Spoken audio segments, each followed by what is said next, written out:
नमस्कार दोस्तों, एसएससी ज्ञान में आप सभी का स्वागत है। आज हम इस वीडियो में रेलवे आरपीएफ एसआई 2019 को जो एग्ज़ाम हुआ था उसके 16 जनवरी के प्रथम शिफ्ट के सभी जीके जीएस के 50 प्रश्नों को इस वीडियो में पढ़ेंगे।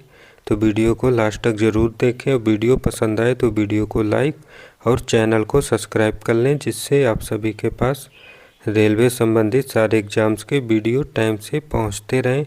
और इस समय आरपीएफ एसआई का एग्ज़ाम अब कल से स्टार्ट होने वाला है, तो आप लोग प्रीवियस ईयर के सारे पेपरों को एक बार ज़रूर रिवीजन करें, क्योंकि आप लोगों ने देखा होगा एएलपी एग्ज़ाम में प्रीवियस ईयर से मोस्टली प्रश्न रिपीट किए गए थे। तो बढ़ते हैं अपने 16 जनवरी के प्रथम शिफ्ट के प्रश्नों की ओर, देखते हैं किस टाइप के प्रश्न पूछे गए थे। तो पहला प्रश्न है, कायरा शहर निम्न में से किस नदी के किनारे स्थित है? तो आंसर हो जाएगा नील नदी के किनारे स्थित है, तो ऑप्शन सी इसका राइट हो जाएगा। अगला प्रश्न है, भारतीय संविधान की संगठित विशेषता किसे माना जाता है? तो आंसर हो जाएगा सशक्त केंद्र को माना जाता है, तो ऑप्शन डी इसका राइट हो जाएगा। फिर अगला है, मौना लोआ ज्वालामुखी पर्वत किस द्वीप पर स्थित है? तो आंसर हो जाएगा हवाई द्वीप पर स्थित है, तो ऑप्शन सी इसका राइट हो जाएगा। फिर अगला प्रश्न है, शहद के उत्पादन से कौन सी क्रांति संबंधित है? तो आंसर हो जाएगा स्वर्ण क्रांति, तो ऑप्शन बी इसका राइट हो जाएगा। फिर अगला प्रश्न है, भारत का कौन सा संरक्षित क्षेत्र भारतीय जंगली गधों के लिए प्रसिद्ध है? तो आंसर हो जाएगा कच्छ का रण क्षेत्र प्रसिद्ध है, तो ऑप्शन सी जो है इसका राइट हो जाएगा। फिर अगला प्रश्न है, भगवान जगन्नाथ की रथ यात्रा का आयोजन किस राज्य में किया जाता है? तो आंसर हो जाएगा उड़ीसा के पुरी में किया जाता है, तो ऑप्शन डी जो है इसका राइट हो जाएगा। फिर अगला प्रश्न है, विशिष्ट बहुमत से क्या आशय है? तो आंसर हो जाएगा सदन के कुल सदस्यों के 50% से अधिक और वर्तमान में उपस्थित सदस्यों के 2/3 का बहुमत और मतदान, तो ऑप्शन बी जो है इसका राइट हो जाएगा। फिर अगला प्रश्न है, प्रसिद्ध पुस्तक मालविकाग्निमित्र किसने लिखी हुई है? तो आंसर हो जाएगा कालिदास ने लिखी है, तो ऑप्शन डी इसका राइट हो जाएगा। फिर अगला है, समयावधि के अनुसार प्रोफेसर मार्शल ने बाजारों का वर्गीकरण कितने भागों में किया है? तो आंसर हो जाएगा 4 वर्ग में किया है, तो ऑप्शन सी इसका राइट हो जाएगा।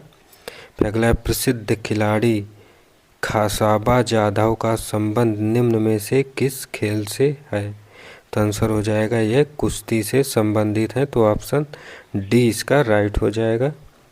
फिर अगला प्रश्न है, दांत की ऊपरी चमकदार सतह क्या कहलाती है? तो आंसर हो जाएगा जड़, तो ऑप्शन बी जो है इसका राइट आंसर हो जाएगा। फिर अगला प्रश्न है, किस पंचवर्षीय योजना में गरीबी हटाओ के मुद्दे को पहली बार मुख्य उद्देश्य के रूप में शामिल किया गया है? तो आंसर हो जाएगा 5वीं योजना को, तो ऑप्शन सी जो है इसका राइट आंसर हो जाएगा। फिर अगला प्रश्न है, औरंगजेब के बाद मुगल साम्राज्य का अगला उत्तराधिकारी कौन था? तो आंसर हो जाएगा बहादुर शाह प्रथम, तो ऑप्शन सी जो है इसका राइट आंसर हो जाएगा।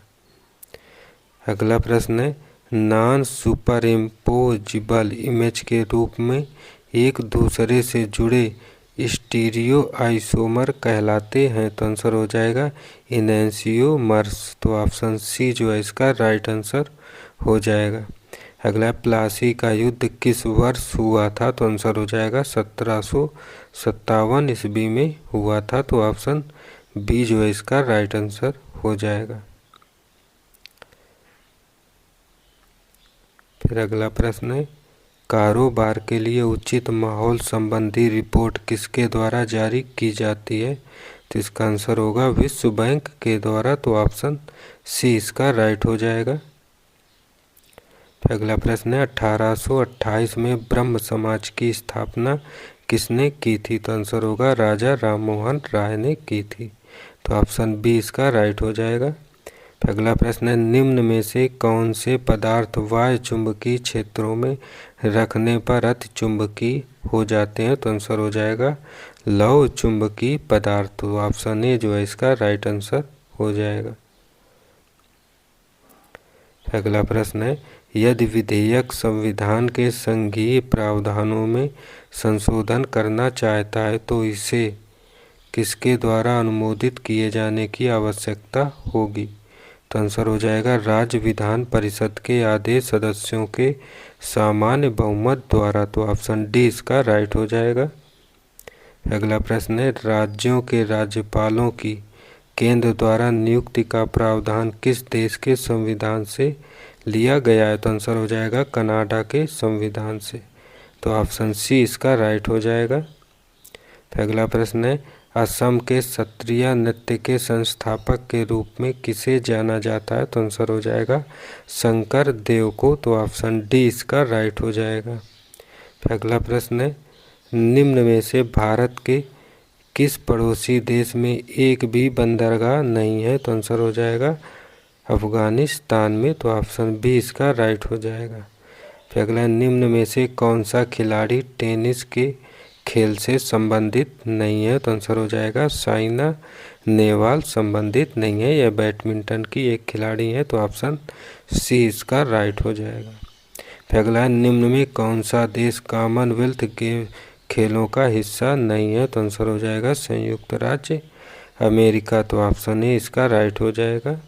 अगला है, वाडियार राजवंश का उदय किस क्षेत्र में हुआ था? तो आंसर हो जाएगा मैसूर क्षेत्र में। तो ऑप्शन डी इसका राइट हो जाएगा।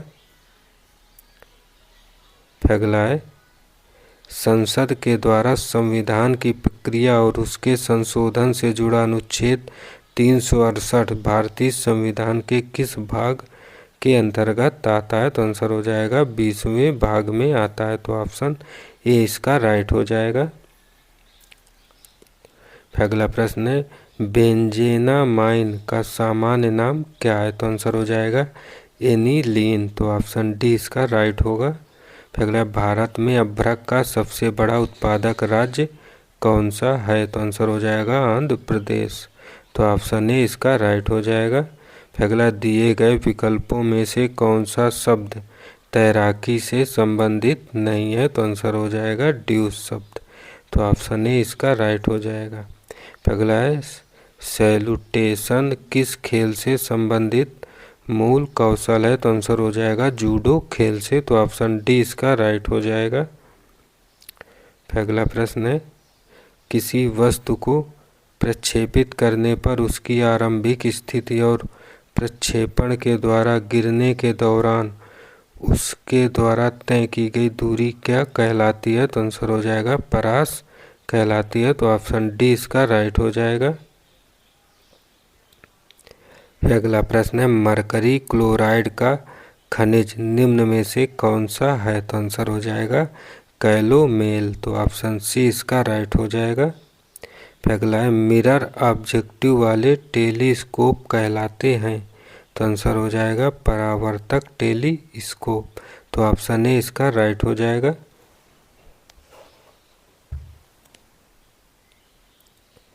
फिर अगला प्रश्न है, 2011 की जनगणना के अनुसार भारत में महिला साक्षरता दर कितनी थी? तो आंसर हो जाएगा 65.46%। तो ऑप्शन डी इसका राइट हो जाएगा। अगला, राष्ट्रपति द्वारा किसके अनुमोदन पर लोकसभा को भंग किया जा सकता है? तो आंसर हो जाएगा प्रधानमंत्री के द्वारा। तो ऑप्शन सी इसका राइट हो जाएगा। अगला, भारतीय संविधान के अनुच्छेद 1 के द्वारा भारत को किस राज्य में परिभाषित किया गया है? तो आंसर हो जाएगा राज्यों के संघ के रूप में। तो ऑप्शन सी इसका राइट हो जाएगा। अगला है, द्वितीयक जाइलम के हल्के रंग वाले बाह्य क्षेत्र को और किस नाम से जाना जाता है? तो आंसर हो जाएगा सैपवुड। तो ऑप्शन ए जो है इसका राइट हो जाएगा। अगला है, मौलिक कर्तव्यों का संबंध निम्न में से किससे है? तो आंसर हो जाएगा भारत के नागरिकों से। तो ऑप्शन ए इसका राइट हो जाएगा। अगला प्रश्न है, बास जलसंधि तस्मानिया को निम्न में से किससे अलग करती है? तो आंसर हो जाएगा ऑस्ट्रेलिया से। तो ऑप्शन बी इसका राइट हो जाएगा। अगला, केंद्र शासित प्रदेशों के लिए नियम कौन बनाता है? तो आंसर हो जाएगा राष्ट्रपति। तो ऑप्शन सी इसका राइट हो जाएगा। अब अगला है, किसी वस्तु के उत्पादन के लिए किसी कंपनी द्वारा किया गया खर्च कहलाता है? तो आंसर हो जाएगा व्यक्तिगत लागत। तो ऑप्शन सी इसका राइट हो जाएगा। अगला प्रश्न है, संसदीय कानूनों में संशोधन किस बहुमत द्वारा किए जा सकते हैं? तो आंसर हो जाएगा संसद के सामान्य बहुमत द्वारा। तो ऑप्शन डी इसका राइट हो जाएगा। अगला, बंगाल में दोहरे शासन की नीति किसने लागू की है? तो आंसर हो जाएगा रॉबर्ट क्लाइव ने। तो ऑप्शन ए इसका राइट हो जाएगा। अगला, पेरियार ईवी रामास्वामी ने किस सुधार आंदोलन की शुरुआत की थी? तो आंसर हो जाएगा आत्मसम्मान आंदोलन। तो ऑप्शन सी इसका राइट हो जाएगा। अगला है, सिमलीपाल संरक्षित जैवमंडल निम्न में से किस राज्य में स्थित है? तो आंसर होगा उड़ीसा राज्य। तो ऑप्शन सी इसका राइट हो जाएगा। अगला, निम्नलिखित नदियों में से कौन सी एक प्रायद्वीपीय नदी है? तो आंसर होगा ताप्ती नदी। तो ऑप्शन बी इसका राइट हो जाएगा। अगला, हॉकी के खेल से निम्न में कौन सा शब्द संबंधित है? तो आंसर हो जाएगा पेनाल्टी कॉर्नर। तो ऑप्शन बी इसका राइट हो जाएगा। अगला प्रश्न है, अंडाशय के समीप स्थित नली के आकार का भाग क्या कहलाता है? तो आंसर हो जाएगा वायु कोष्ठिका। तो ऑप्शन ए इसका राइट हो जाएगा। अगला, रामसर सम्मेलन किससे संबंधित सम्मेलन है? तो आंसर होगा नम भूमि। तो ऑप्शन ए इसका राइट हो जाएगा। अगला, व्यपगत का सिद्धांत किस गवर्नर जनरल द्वारा लागू किया गया था? तो आंसर हो जाएगा लॉर्ड डलहौजी द्वारा। तो ऑप्शन बी इसका राइट आंसर हो जाएगा। तो ये थे जीके जीएस के सभी प्रीवियस ईयर में पूछे गए आरपीएफ एसआई के प्रश्न। अगर वीडियो पसंद आया हो तो वीडियो को लाइक और चैनल को सब्सक्राइब जरूर करें, जिससे आप सभी तक रेलवे एग्ज़ाम संबंधी सारे वीडियो टाइम से पहुंचते रहें। मिलते हैं अपने अगले वीडियो में, तब तक के लिए नमस्कार, जय हिंद।